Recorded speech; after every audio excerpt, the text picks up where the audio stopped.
in my opinion, as well structured as the popular Christian hermeneutic is in regards to dismantling works-based salvation, I don't believe this is how Paul is using law here. The broad application just described would not capture the full force of the fact that first century Israel believed that God extended forensic righteousness narrowly to the individual Jew, and indeed narrowly to the people of Israel as a whole, supposedly based on the distinction that Jews were, in point of fact, called out and chosen as the elect of God. Look at footnote number 88.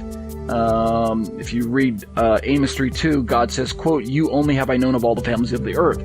So Israel already considered that she alone was the elect of God. She alone had exclusive rights and privileges to not only God, but also to his laws. Let's keep reading.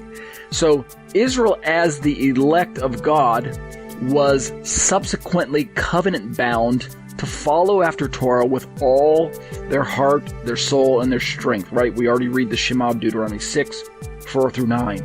So it's the Jews of Paul's day who were already working from this idea that they alone were the sole, they alone were in sole possession of God's words and God's ways, and they basically were in sole possession of God's salvation. And this was because they alone were the elect. And this is based kind of on a misunderstanding of the Amos passage that we just read. Put simply, I say in my commentary, if the surviving rabbinic writings are any indication of the pattern of religion in first century Israel, as E.P. Sanders' valuable research has so adequately indicated, then we have to confer that Paul's Jewish audience was not seeking forensic righteousness through keeping the Torah. That is, they were not trusting in their good works to save them, despite how many verses seem to indicate this with their wording. Let me just pause and look at footnote number 89, and you'll see quite a few verses that seem to use the word works there that seem to indicate that first century Israel was preoccupied with works outside of any kind of tie to their ethnicity. In other words, it seems like they were just trying to leverage Torah obedience in and of itself for becoming a covenant member.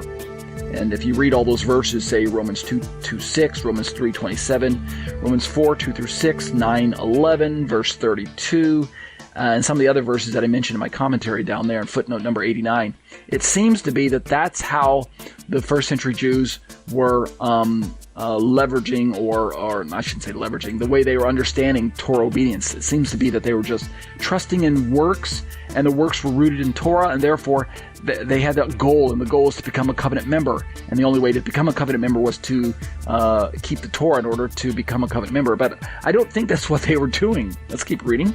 I believe that they were not attempting to gain entry into the covenant as adults by keeping Hashem's commandments.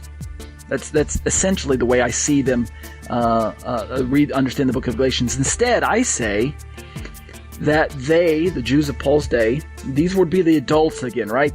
Please keep in mind I'm describing adults who have an understanding or who have the ability to read the commandments of God and to consider how to walk in them. I'm not talking about children who were circumcised as babies, but yet have no real responsibility to the community as adults when it comes to keeping the commandments as adults. So we're really talking about adults. I think that the Jews of Paul's day were seeking the subsequent ongoing forensic and behavior righteousness. Remember this one coin called righteousness, yet with two sides. I think that they were seeking the forensic and behavior righteousness that was ostensibly and exclusively granted to Jewish covenant members who remained loyal to the Torah. In other words, this idea of covenantal nomism. I think it is